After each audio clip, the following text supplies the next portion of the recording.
Welcome to another episode of Let's Chat With. Joining me is Northern Colorado resident Linda Capilla, a plant-based eater, professional baker, and YouTube live host of Cooking with Lala. Well, how are you doing today? I'm very well, David. Thank you so much for having me today. You call yourself a plant-based eater. How long have you been a plant-based eater? So I went plant-based in 2019.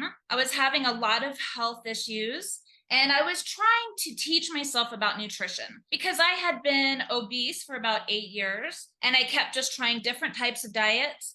And so I was on this like roller coaster of I would try this diet and then I would lose some weight. And then next thing you know, the weight would come right back on. And I just kept doing it over and over again. And it was really, really tough. So I was trying to teach myself about nutrition. And that's where I started learning about a plant-based diet.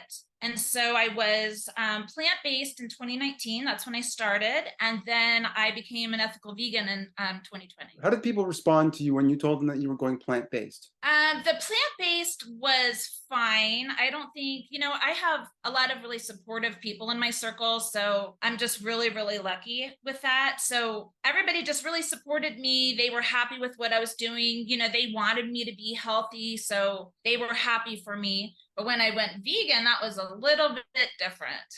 My dad said to me, "You're going to die."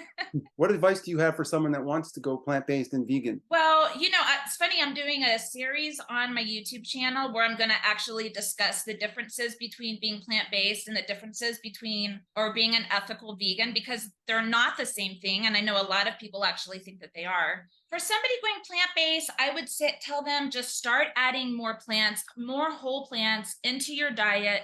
As you do that, you will probably start slowly getting rid of some of the, highly processed foods in your diet. That's part of the problem. And the ethical vegan in me says, hopefully when you add more plants, maybe you'll kick out a little bit of those animal products. For somebody who wants to become an ethical vegan, that's kind of a different story right there. And I would say learn whatever you can about what's happening in the animal world for the foods that people consume. It's actually very horrific. And for somebody who wants to be a new vegan, take it easy, take it slow, be super forgiving of yourself because you're going to make mistakes. We all have probably made mistakes. I think, we buy that product and we think it's vegan, and then we learn this word that we didn't know what it meant actually, means that there's like animal-based vitamin D in it or something like that. So I would just say be forgiving, and for either person, congratulations, because what you're doing is good for yourself and good for the planet. Who taught you how to cook? When I was growing up, both of my parents cooked. My mom was like the everyday cook. She cooked dinner at night and she made all of the great treats that we used to eat. She was a fantastic baker. So from my mom, I learned all of the basics, like how to clean vegetables, cut vegetables, boil water, all of the basics I learned from my mom. Plus she gave me the inspiration to later teach myself how to be a pretty good baker, I think. My dad was kind of different. He cooked meals every once in a while, but he was the guy who would just throw stuff together. Sometimes it would work, sometimes it wouldn't. He's kind of famous for making this tuna fish pizza, which was a serious bomb. That was very bad. But he's famous for, he would make this cookie and he would just dump all these baking ingredients in it. And somehow it's still to this day the best cookie I've ever had. So he kind of gave me probably the courage to play around in the kitchen and learn things and not be afraid to fail. You live in Northern Colorado. What is your plant-based, vegan, vegetarian food scene like in Northern Colorado? I'm very lucky to live near Denver and Boulder, and both towns actually have quite a lot of vegan food. I would say most of the vegan restaurants tend to be more towards like the junk food. So if you want to get like a vegan burger or pizza or nachos, that's going to be really easy to find. But if you want to find like a really fantastic plant-based dish, that can be a little bit harder. So I'm really hoping in the future we could have maybe some more plant-based restaurants open up and not so much just the vegan ones.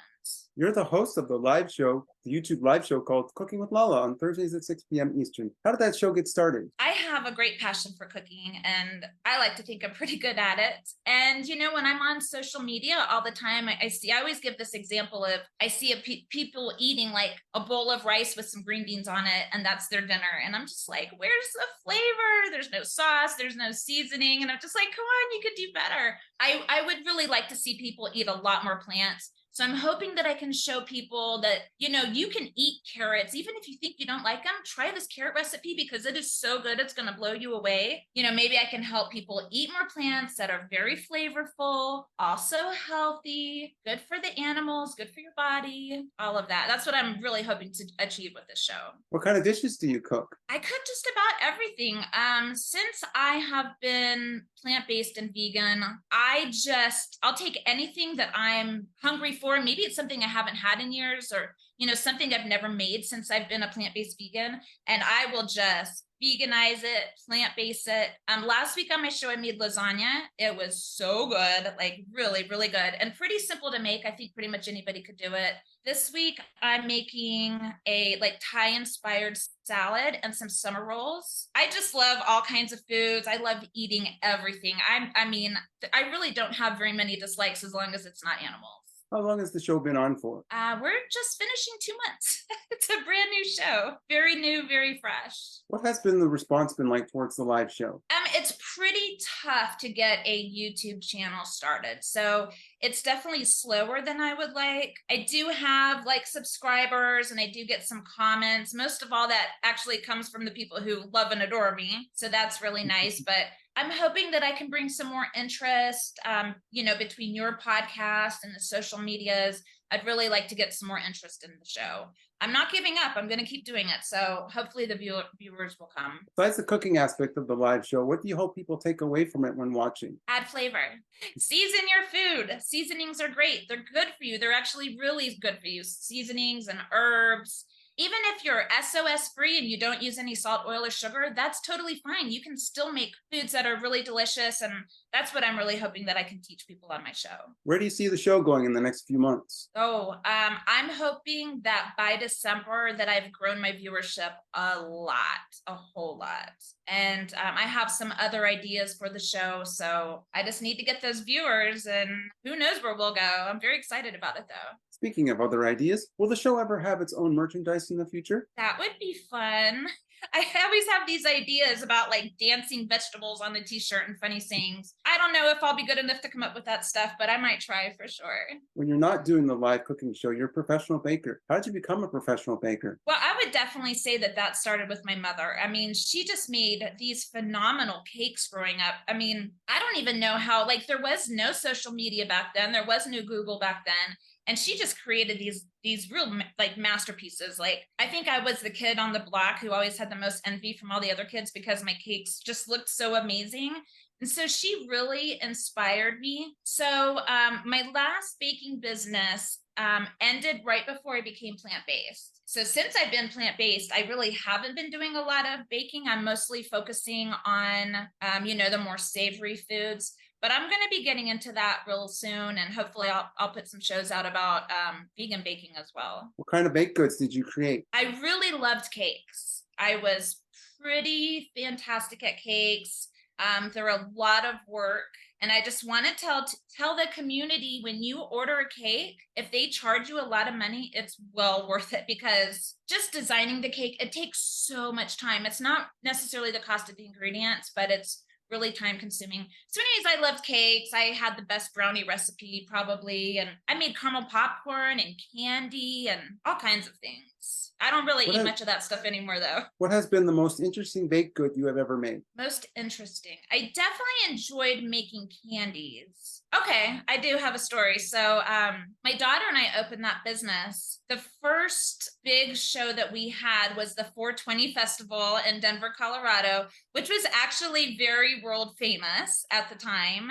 And so we made these just regular candies. They were just sugar. They didn't have anything in them.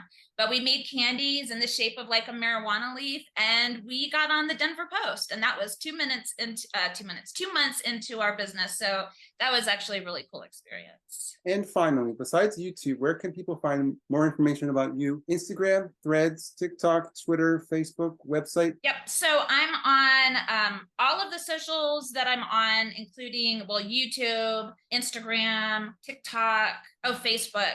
I'm on Cooking Live with Lala. You'll find me there.